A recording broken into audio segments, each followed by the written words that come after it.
Assalamualaikum warahmatullahi wabarakatuh. Perkenalkan, nama saya Muhammad Adi Arifin dari program studi pendidikan olahraga dengan NPM 2311451. Di sini saya akan sedikit menjelaskan mengenai materi infografis keutamaan berzikir. Sebelum kita membahas mengenai keutamaan berzikir, apa sih berzikir itu? Zikir adalah proses komunikasi antara seorang hamba dengan sang penciptanya Allah Subhanahu wa Ta'ala agar selalu mengingat dan tunduk pada perintahnya. Zikir tidak hanya dilakukan setelah sholat. Zikir bisa dilakukan di mana saja dan kapan saja.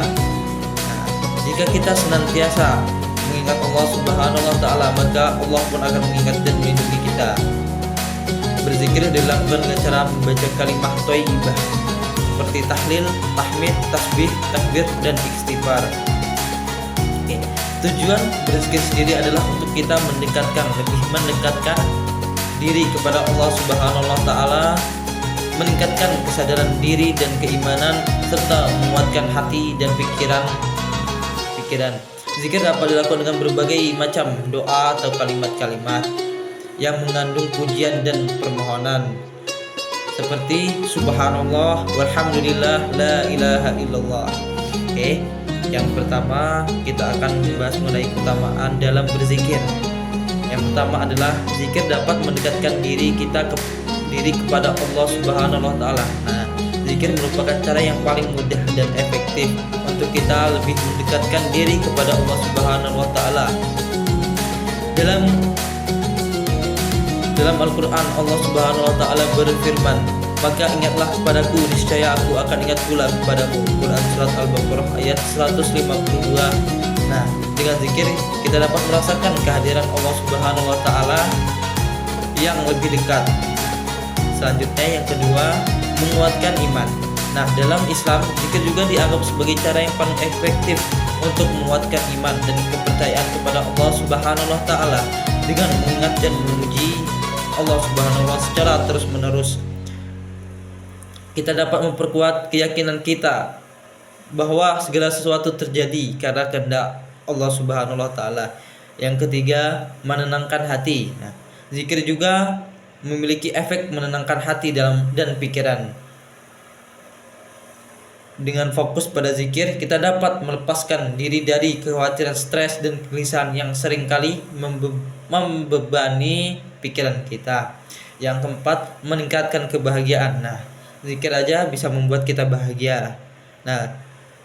Dalam Al-Quran Allah Subhanahu wa Ta'ala berfirman dalam Al-Quran,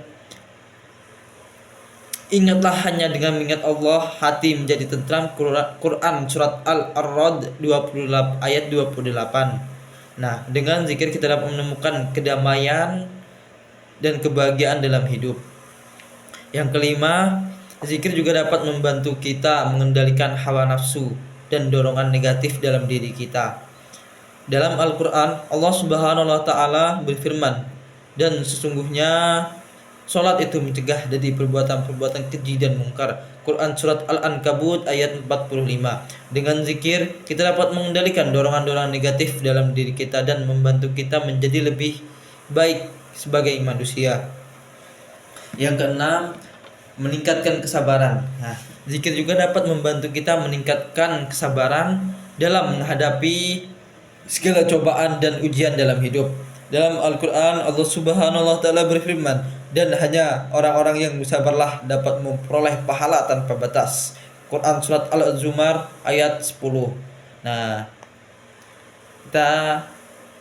Dengan berzikir aja kita bisa menghapus dosa, mengendalikan hawa nafsu, dan meningkatkan kesabaran. Banyak sekali keutamaan dalam berzikir dan manfaat-manfaatnya. Selanjutnya yang ketujuh, ungkapan rasa syukur. Zikir juga dapat dilakukan sepanjang hari, mulai dari pagi hingga malam hari. Dengan berzikir kita akan senantiasa selalu mengingat Allah Subhanahu wa Ta'ala dan selalu bersyukur atas nikmatnya. Sebagaimana tercantum dalam Al-Quran surat Al-Baqarah ayat 152, ketika umat Islam bersyukur dan mengingat Allah, maka akan bertambah nikmat yang diberikan. Fazkuruni azkurkum washkuruni wala takfurun. Karena itu ingatlah kamu kepadaku, niscaya aku akan ingat pula kepadamu, dan bersyukurlah kepadaku dan janganlah kamu mengingkari nikmatku. Ya, yang selanjutnya menghapus dosa. Berzikir juga bisa menjadi amalan yang dilakukan untuk menghapus dosa-dosa. Abu Hurairah radhiyallahu anhu, Rasulullah sallallahu alaihi wasallam bersabda, siapa yang mengucapkan subhanallah walhamdulillah sebanyak 100 kali, maka dihapuskanlah segala kesalahan dosanya walaupun sebanyak buih di lautan. Nah, yang selanjutnya yang kesembilan, menjaga dari gangguan setan. Nah, barang siapa yang khawatir dengan gangguan setan, maka bisa melantunkan zikir. Allah Subhanahu wa taala berfirman dalam surat Fussilat ayat 36, wa imma yanzaghannaka minasyaitani nazghun fasti'idz billahi innahu huwas samii'un alim. Nah, selanjutnya yang ke-10, amalan yang diganjar pahala besar. Nah, zikir juga dapat amalan diganjar amal pahala yang besar. Zikir adalah ibadah yang ringan namun diganjar pahala besar, sebagaimana hadis Rasulullah sallallahu alaihi wasallam dari Abdullah bin Busra radhiyallahu an, bahwa ada seseorang laki berkata, wahai Rasulullah, sesungguhnya syariat Islam itu telah banyak bagiku, maka beritahulah kepadaku sesuatunya yang bisa aku pegang selalu. Beliau menjawab, hendaklah lisanmu selalu basah karena berzikir kepada Allah Subhanahu wa taala. Nah, selanjutnya yang ke-11. Nah, ini yang terakhir. Anjuran zikir sesuai ibadah haji. Nah, zikir juga merupakan anjuran usai ibadah haji. Bagi umat muslim yang telah selesai melaksanakan ibadah haji, dianjurkan untuk selalu berzikir sebagaimana tercantum dalam Al-Quran surat Al-Baqarah ayat 200 yang berbunyi, fa iz fadaitum manasikum fazkurullaha kadzikrikum abaakum wa ashhadu zikrahu fa minan nasi may yaqulu rabbana ay atina fid dunya wa ma lahu fil akhiratil mil khalq. Apabila kamu telah menyelesaikan ibadah hajimu, maka berzikirlah dengan menyebut Allah sebagai kamu menyebut-nyebut membangga-banggakan nenek moyangmu, atau bahkan berzikirlah lebih banyak dari itu, maka di antara manusia ada orang yang berdoa dan kami beri kebaikan kepadamu. Sekian dari saya. Wassalamualaikum warahmatullahi wabarakatuh.